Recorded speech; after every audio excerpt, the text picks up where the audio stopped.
This room is full of emotions. These UTEP minors finally getting ready to receive their diploma. We've spoken with students throughout the day and we've chosen some of the most unique stories to share with you. I welcome you to Winter 2009 Commencement. Bienvenidos a todos. I feel very honored and I hope to complete the responsibility that I have as student marshal. For the College of Liberal Arts, Student Marshal Leah Nadine Diaz. There's so many different people that come from different parts of the world to UTEP. So it's part home and then it's part like foreign. Like it's diverse, but then it's like very homely. So that's what I really enjoy. I got stung by a brown recluse spider 6 years ago. And I've been through 10 surgeries and I lost half of my buttock and my left foot, toes on my left foot, and I'm recovering. So I had to retire from my business and the union, came back to El Paso for recovery because of the climate. And when I found out that Hazelwood has a program that pays veterans another 150 hours for college credits, I enrolled in UTEP. I decided to buy the RV after I retired to travel in the wintertime, get away from Michigan and come to the Southwest for warmer climates. And what happened, it served my purpose. It kept me alive. It was like my mother home. And I drove it into the campus, and when I got tired from classes, I just took a nap and rested. Jose Cabrera Jr. I always believe in learning, so that's what helped me to get motivated. It took me 38 years to graduate. I started like everyone else when I was 17. Got married, had a daughter, life happened, got in the way, I stopped out, I started back. And then 7 years ago I started working for UTEP and started taking classes and working more diligently towards my degree. And here I am, finally, after 38 years. A lot of times it's very intimidating to go back in the classroom when you're older. Some of my classes, when I walked in, it would be like me and a lot of 18-year-olds.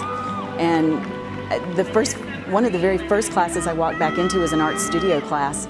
And I was trying to find it and I ran a little bit late and I come running down the hall and I walk in the room and there's all of these students on stools at the tables and they turn and look at me expectantly like, the teacher's here. But the students, treated me like one of them and welcomed me, and I was in a lot of groups, study groups and group projects and things, so it was wonderful. Araceli Alexis Becerra and her mother Irene Franco Becerra are more than family members sharing a love of education. I was a widowed mom with 3 children at home, and I thought I need to do something to motivate this child because of all 3, she was the one that needed the most attention at that point. Yes.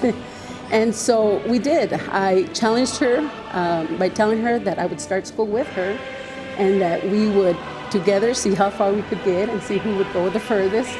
And that's what started our life in school. There's been a lot of times where I was like, you know what, Mom, I'm tired. I don't want to go to school anymore. I'm just going to call it quits. And she says, you know what, you can't. You have to keep going. We're in it together. We can't stop. And so because of her, I continued going and I just kept pushing forward. And like I said, I wouldn't want to go down this journey without her, and it wouldn't have been the same without my mom. So it's just exciting and overwhelming, but we're here, we're doing it, and we're going to continue doing it. We've also taken our first classes towards our master's degree. Yeah. We're not stopping here. Exactly. I wouldn't want to do it without my mom. Hi, I'm Funso Wangmo, and I'm from Bhutan. I came here in 2007 to pursue my master's in economics. I'm a government scholarship recipient, so once I get back, I have to teach. And then, I'll be teaching in a management institution. So it's been really a long journey for me to get this degree. A lot of stress, struggle, sacrifices, and everything. Obviously, we had a tough time with the culture, almost like culture shock, like the difficulties in fooding and all, and moreover like the lifestyle out here. So it was kind of, and the other sacrifices, like I lost my mom. So and I wasn't able to be at her funeral. So it's kind of, yeah. I'm more of sporty type, so I've been playing table tennis from the childhood, say like 10 years. And then I was selected for the national player. And then I represented, then I got #1 in Bhutan. And then, yeah, I would say I'm popular in table tennis. Yeah, I would like to thank UTEP for giving us this opportunity and strengthening the friendship between Bhutan and UTEP. I would say it's becoming stronger and stronger. I had testis cancer. The name is teratocarcinoma. It's a very aggressive type of cancer, so I was diagnosed with that. I was diagnosed in January 2008, so in 1 month I had to go to surgery, so I wasn't able to walk, so I wasn't able to come to school, so I had to drop that semester of school. Actually, I didn't receive chemotherapy that semester because they said that it wasn't necessary. So I dropped the spring 2008 semester. But I came back on the summer. On November that year, they told me that the cancer came back, so they started giving chemotherapy, but I couldn't drop school, so I can say I got all A's during my treatment. And on March this year, I got into major surgery, and I didn't drop school again, along with the chemotherapy, so in May I was okay, you're okay, so keep going. I've had 3 years here at UTEP. And I'm fortunate enough to graduate today, finally. Good for you, congratulations. And of course, from the top of my class.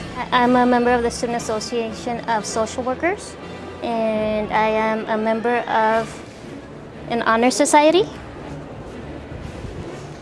and Phi Alpha Honor Society, and then because I have a 4.0, I'm a student marshal. The amount of information that I've learned throughout the years that I've been here, I've been here 5 years, and realizing that I want to be an optometrist has really been special. I met a lot of special professors, instructors, and students. While I was at UTEP, my sophomore year, I met my fiance, and she had lupus, and being a microbiology major, you study those different diseases like lupus.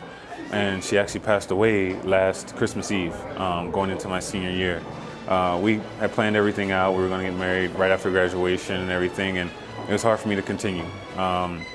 But a lot of people supported me, told me to hang in there. I came back that next semester, did very well, all A's and B's, and I'm actually finishing this semester, so it's really going really well.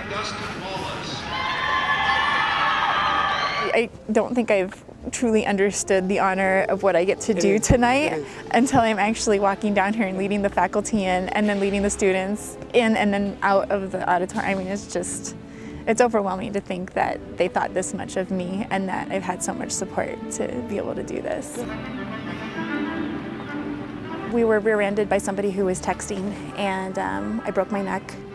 I laid in traction for several days, and I guess the good thing about the accident, I can say, is that it gave me the perspective of what it's like to be a patient, being a future nurse. I think that having that kind of perspective is going to be invaluable to me. It immensely changed my life. There was a lot I couldn't do for 3 months. I was completely incapable. I couldn't drive. I couldn't take care of myself. My classmates, my teachers, and my husband, and my mom they took excellent care of me, and I wouldn't have been able to finish if it had not been for them. Today marks the 123rd commencement here at UTEP. 2,275 students received their diplomas, many of them first in their family to ever attend college. Now, after listening to all these stories, you really get a sense of how diverse this campus really is. For UTEP, I'm Arlene Barrios.